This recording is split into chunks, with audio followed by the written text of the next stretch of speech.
In 1919, a treaty was signed and the German colonial empire was no more. How did that happen? How did Germany lose all of its colonies? Well, did you know that the colonies were basically already lost before the treaty was signed? In this video, I'm going to discuss the fall of the German colonial empire. Hey, welcome back. If this is your first time here, I'm Stefan, history teacher, hustling history for you. If you like this content, please consider subscribing. Also hit the notification bell to join the hustle. Let's start. The German colonial empire existed for 30 years and it had territories in Africa, Asia, and the Pacific. Now, if you want to learn about the build-up of this colonial empire, make sure you check out the previous video. I'll put a link up in the description. When we think of the First World War, we mostly envision images like these. But it's called a world war, so images like these also belong to the historical narrative. Several bloody campaigns were fought in Africa and there was action in Asia and the Pacific as well. Let's take a look at the German colonial army first. The German colonial army was named the Schutztruppe. Now, the Schutztruppe had mostly khaki uniforms instead of the troops of the home army who were dressed in field grey. Now, iconic was their slouch hat, which type of hat was also worn by Anzac forces and members of the Royal Netherlands East Indies Army.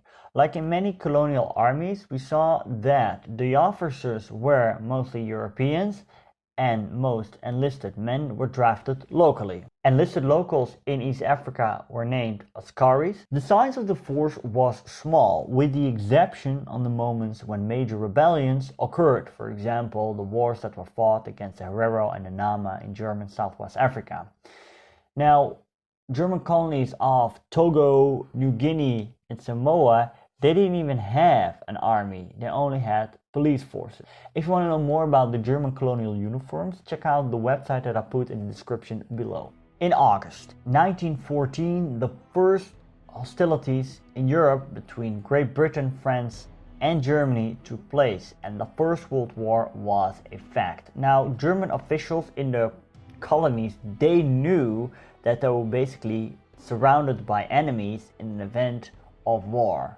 Their main goal was to hold out as long as possible. Losses would be restored once Germany had achieved victory on the European continent, and back then there was still the common belief that this would be before Christmas 1914. Let's take a look at the colony we concluded the last video with, which was located the farthest from the motherland. I'm talking about German Samoa. Now, the German colonial governor, Erich Schulz-Ehret, he knew he had no means to protect his colony.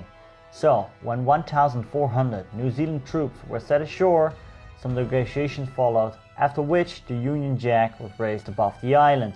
Without a single shot fired, German Samoa was no more. Looking at the German colony of New Guinea, now there was a strategic point, the radio tower at Bitapaka, and the Germans did not give up that one without a fight. Now, the radio tower was located near the city of Rabaul on an island the Germans had called New Pomerania. Then, on the 11th of September 1914, 3,000 Australian troops were set ashore, and the Germans, they retreated towards the radio tower. Now, when the Australian forces moved up, they encountered some entrenched defenders. Fighting left a dozen dead, after which the Germans destroyed the radio tower and surrendered the colony. Meanwhile, on Kaiser Wilhelm's land, there was German Major Hermann Detzner, and he evaded capture and surrendered on the 5th of January 1919. Yep, almost 2 months after the armistice of the First World War, he appeared there in full uniform, surrendering himself to the Australians. He later wrote a book about his whole experiences. 4 years among the cannibals in the interior of German New Guinea under the imperial flag from 1914 until the armistice. However, controversy surrounds his experiences, so I encourage you to look it up for yourself and feel free to leave a comment down below. Interesting fella this is. Now, the other Pacific islands were taken by the Japanese without much resistance. The Japanese, yep, because they allied themselves with the Entente. The German colony of Tsingtao was also attacked by Japanese forces. Now, Tsingtao was a well-fortified coastal place that was defended by 4,000 soldiers of the German Marine. However, the Japanese force consisted of 23,000 infantrymen that were set ashore, also some British troops. The siege began at the end of October and lasted till mid-November. Tsingtao had fallen with hundreds of casualties on both sides. The German and Austrian-Hungarian POWs were shipped off to Japan. If you want to know more about what happened to them, make sure you check out the video that I made on location in China about the siege of Tsingtao. I'll put the link up in the description. Now, outside of Europe, the heaviest fighting during the First World War took place on the African continent. Now, according to the terms set during the Berlin Conference in 1885, in case of a European war, the colonies would remain neutral. As we see, this neutrality was violated. But by who? Let's find out. As mentioned in the previous video, German West Africa consisted of two colonies, Togo and Cameroon. Togo had a radio station the Allies wanted. Now, if you look at the map, Togo was in a pretty desperate situation. It was a narrow strip of land that was now surrounded by enemies, the British in the west and the French in the north and the east. As mentioned before, Togo did not have a colonial army, so they relied on a police force with some machine guns and no artillery. Soon, they left the capital of Lomé and retreated inland. Some skirmishes did take place in order to delay the enemy, but soon, many Africans deserted their ranks and the Germans were now at risk of being outflanked. So, on the 24th of August, they destroyed the radio tower at Kamina and surrendered the colony. Cameroon was also surrendered by enemy forces, the British, the French and the Belgians. Now, the German force here was substantially bigger than in Togo. We're talking about 1,500 German troops with an additional 6,500 Africans. They were equipped with machine guns and artillery, yet they had a shortage of ammunition. So therefore, the Germans avoided battles in order to save ammunition and they retreated inland. Now, some battles did take place, but these were mostly defensive actions in order to delay the enemy. However, at the beginning of 1916, it was a lost cause. Now, a part of the German troops, they retreated into neutral Spanish Guinea, and from there, some of them made it to the Netherlands, back into Germany. The others surrendered, and the colony was no more. German Southwest Africa was attacked by the Allied forces in September 1914, who invaded from British South Africa. However, this attack was repelled. Now, another Allied offensive was delayed because the Allies had their hands on an uprising in South Africa against British rule that was supported by the Germans.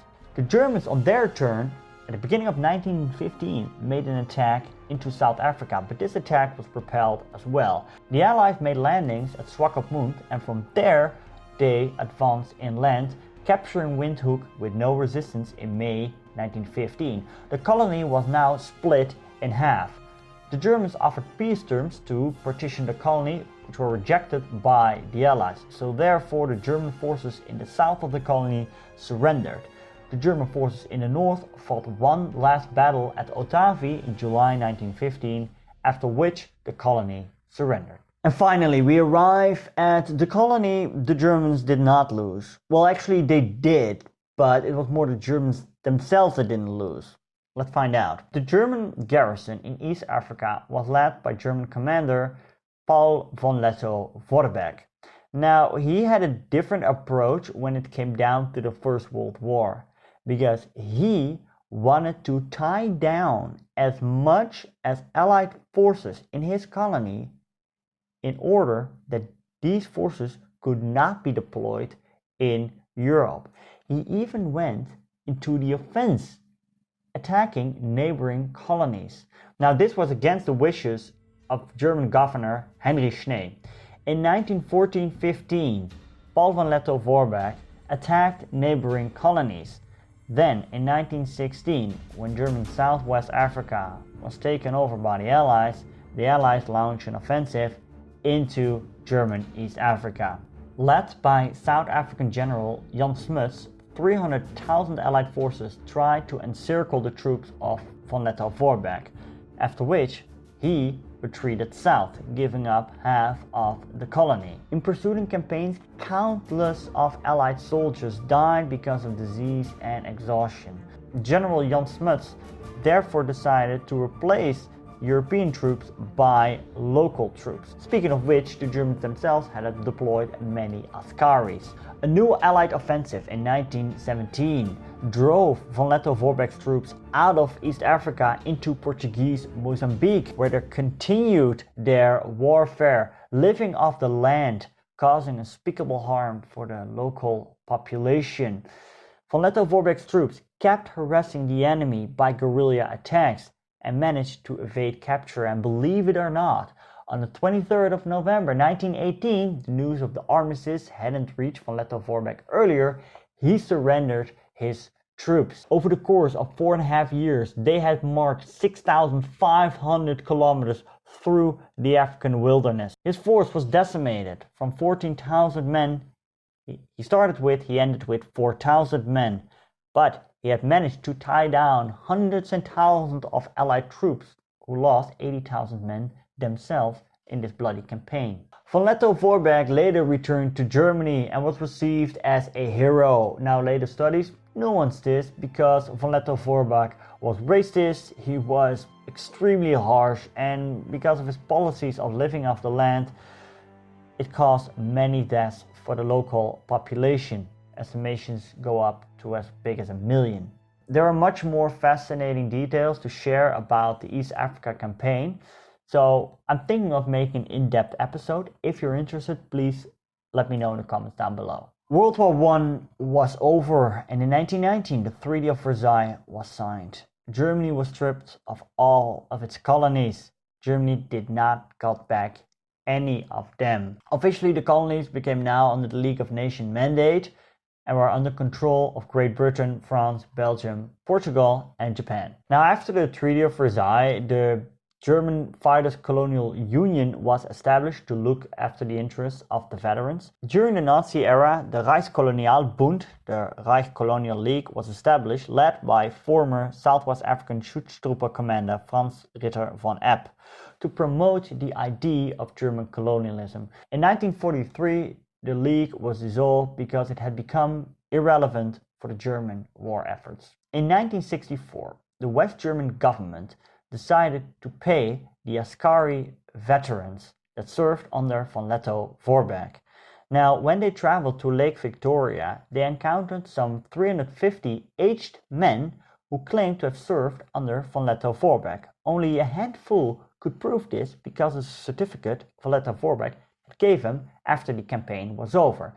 Other men had an old piece of their uniform to prove their time of service. Then the German banker came up with an idea to hand each individual a broom and let them perform the German manual of arms, which they all did perfectly. The only former German colony I've traveled to is Tsingtao.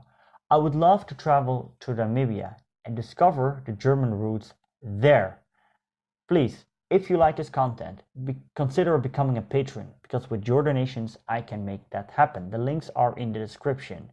If you want to know more about the territorial evolution of Germany itself, you can click right here. Do not forget to subscribe, and thank you so much for watching. I'll see you next time.